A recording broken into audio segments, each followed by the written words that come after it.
जैसे कि हम लोग चैप्टर गुडविल चल रहा है हमारा। हम बहुत स्लो चल रहे हैं, लेकिन हम लोग सारे क्वेश्चंस कवर करके चलेंगे। हम लोग ट्राई करेंगे कि हम सारे क्वेश्चंस को हम कवर करें, है ना। तो अभी हमारा गुडविल में वैल्यूएशन वाला जो चैप्टर चल रहा है, उसमें हम लोगों ने एवरेज प्रॉफिट मेथड कंप्लीट कर लिया है ना। विद एडजस्टमेंट के भी हमने कुछ क्वेश्चंस कर लिए हैं। आज हम लोग जो स्टार्ट करने वाले हैं बेटा, वो आज सुपर प्रॉफिट हम लोग स्टार्ट करेंगे, ठीक है।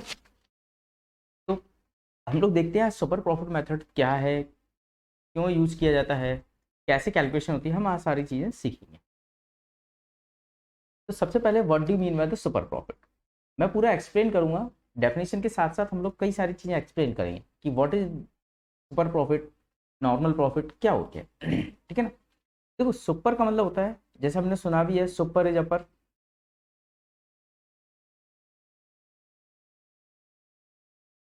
देखो सुपर प्रॉफिट का मीनिंग क्या है, सिंपल है। हमारे पास एवरेज प्रॉफिट में क्या होता था, पहले हम लोग ये भी देखें बेटा। एवरेज प्रॉफिट में ना हमारे पास सिर्फ सिंगल मार्केट होता है, हमारे पास कोई भी चॉइस नहीं होती है। सुपर प्रॉफिट में हमारे पास दो ऑप्शन होते हैं, या दो से ज्यादा भी हो सकते हैं, ठीक है ना।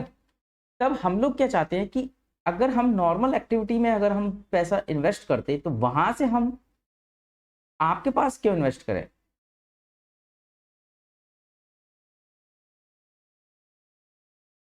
In your firm.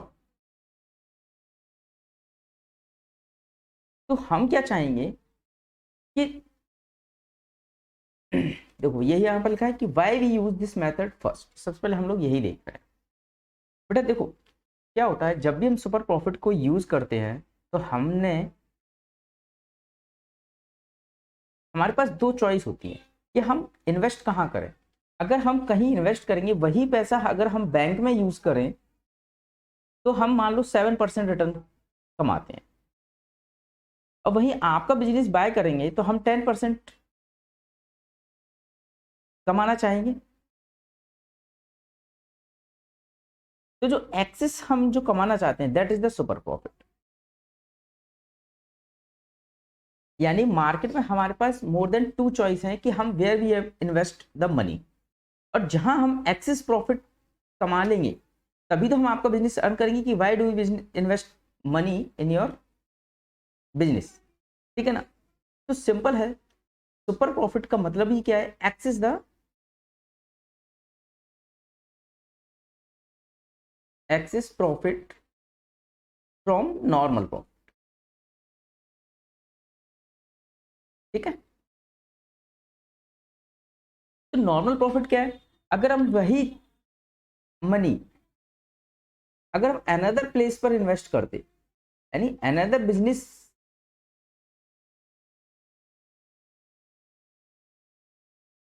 Another option में इन्वेस्ट करते जहां पर हमारी नो रिस्क होगी,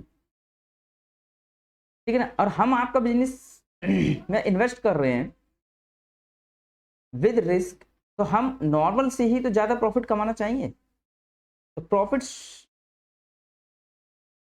should be more than from normal profit, ठीक है।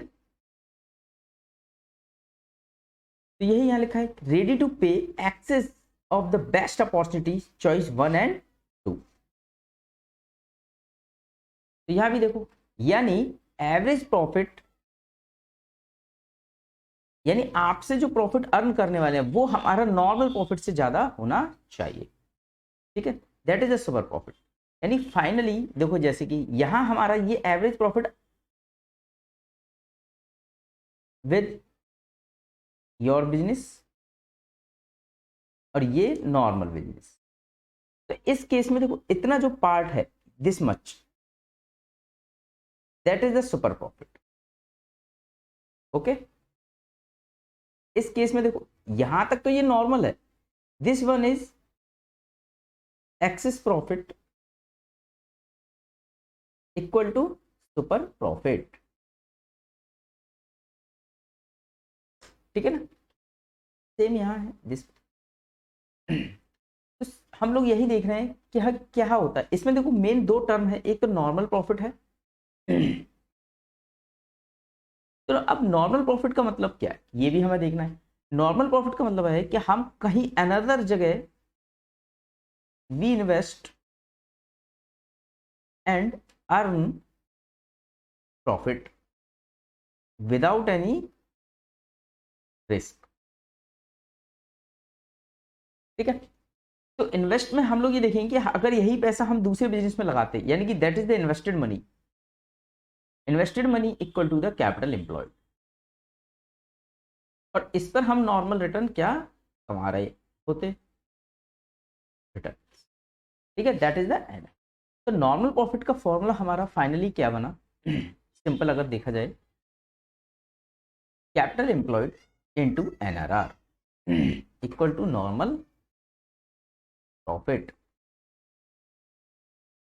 ठीक है, अब इसके लिए हमें क्या चाहिए, कैपिटल एम्प्लॉयड। बेटा यहाँ कैपिटल एम्प्लॉयड सबसे अच्छे से समझ लो, क्योंकि ये हमें कैपिटलाइजेशन मेथड में भी यूज आने वाला है। तो मैं वहां कोशिश करूंगा समझाने की, लेकिन हम लोग यहाँ पर पहले यूज कर रहे हैं। तो देखो कैपिटल एम्प्लॉयड को कैलकुलेट करने के दो तरीके होते हैं, एक तो होता है एसेट अप्रोच और सेकंड है लायबिलिटी अप्रोच। ठीक है, तो टोटल एसेट, जैसे कि हम लोग जानते हैं कि बैलेंस शीट में हमारे पास दो पोर्शन होते हैं। ठीक है, जैसे मैं आपको बता दूं,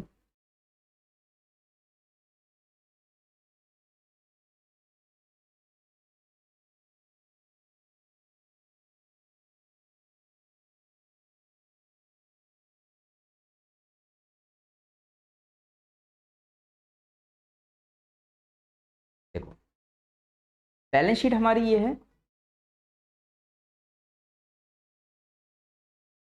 अभी आगे आएगा मैं सब सारी चीजें बताऊंगा।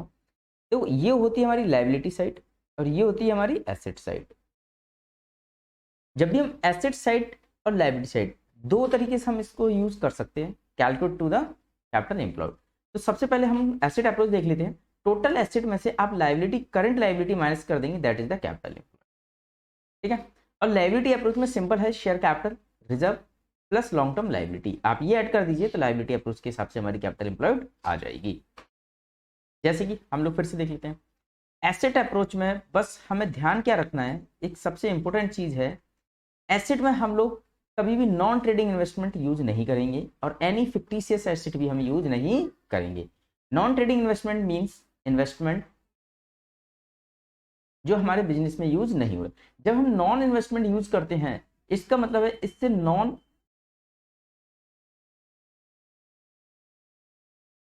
ठीक है ना।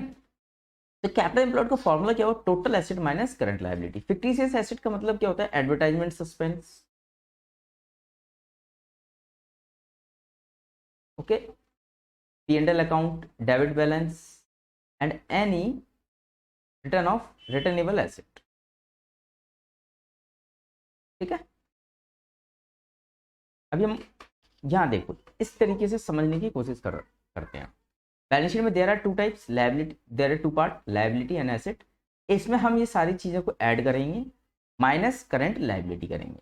लेकिन हम ये ध्यान रखेंगे ये इन्वेस्टमेंट और सस्पेंस ये हम ऐड नहीं करेंगे, तो इसको हम करेंगे क्रॉस। ठीक है, और करंट लायबिलिटी माइनस करेंगे, तो this is the portion is हमारा अवर कैपिटल एम्प्लॉयड। ठीक है, और लायबिलिटी अप्रोच से जाना है तो सीधे आप डायरेक्ट इसको ऐड कर दो। तो देखो मैंने पोर्शन में लिखा हुआ है, that is the part A, that is the part B और that is the part C L. तो देखो यहाँ से मैंने समझाता हूँ मैं अभी और अच्छे से। Liability approach means share capital reserve surplus and long term liability. Asset approach mean total asset minus current liability. तो देखो यहाँ से बी माइनस सी एल, तो B L minus C L means that is the total B minus C L. ठीक है, and simple liability approach, यहाँ तो कोई इशू ही नहीं है। Got it. अब एवरेज प्रॉफिट पर आते हैं हम लोग। एवरेज प्रॉफिट हम लोगों ने लास्ट लेक्चर में ही पढ़ चुके हैं कि क्या होता है एवरेज प्रॉफिट। बहुत सिंपल है, हम लोग जानते हैं sum of the years profit divided by number of year, that is the average profit. ठीक है ना, तो हम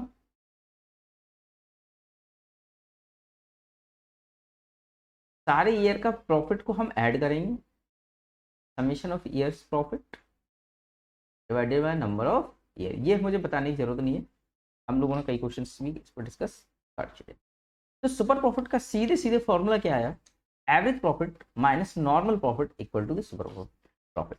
सिंपल से याद रखो, देखो ए वर्ड पहले आता है तो ए पहले लिखना है, एन बाद में आता है तो एन बाद में लिखना है, दैट इज द एस बाद में आता है तो that is the S super profit. Okay, ऐसे भी आप याद कर सकते हैं। ए इज अल्फाबेटिकल वर्ड, तो जो पहले आता है अल्फाबेटिकल में ए आता है बेटा तो एवरेज प्रॉफिट लिख लो, माइनस नॉर्मल प्रॉफिट लिख लो, इक्वल टू सुपर प्रॉफिट लिख लो। ठीक है, गॉट इट। चल, तो गुडविल फाइनली हम देखा जाए रिजल्ट, सुपर प्रॉफिट मेथड में गुडविल का फॉर्मूला हमारा क्या बना, super profit into number of year purchase, ये दोनों हम जानते हैं। दैट मीन्स अगर देखा जाए तो एवरेज प्रॉफिट मेथड में जो हमारा था इसको रिप्लेस कर देता है सुपर प्रॉफिट, बस और कुछ नहीं है। ओके, तो सुपर प्रॉफिट मेथड के कुछ क्वेश्चंस होंगे जो हम लोग कल लेक्चर में करेंगे। आज मैंने आपको पूरा बेसिक समझा दिया है, तो आप बेसिक्स इसको अच्छे से सुन लो, then I will try to best solve the question in next lecture. ठीक है, तो थैंक यू, ये लेक्चर आप देख लो अच्छे से, कल मैं आपको इसके क्वेश्चंस सॉल्व करा दूंगा। ठीक है, चलो बाय।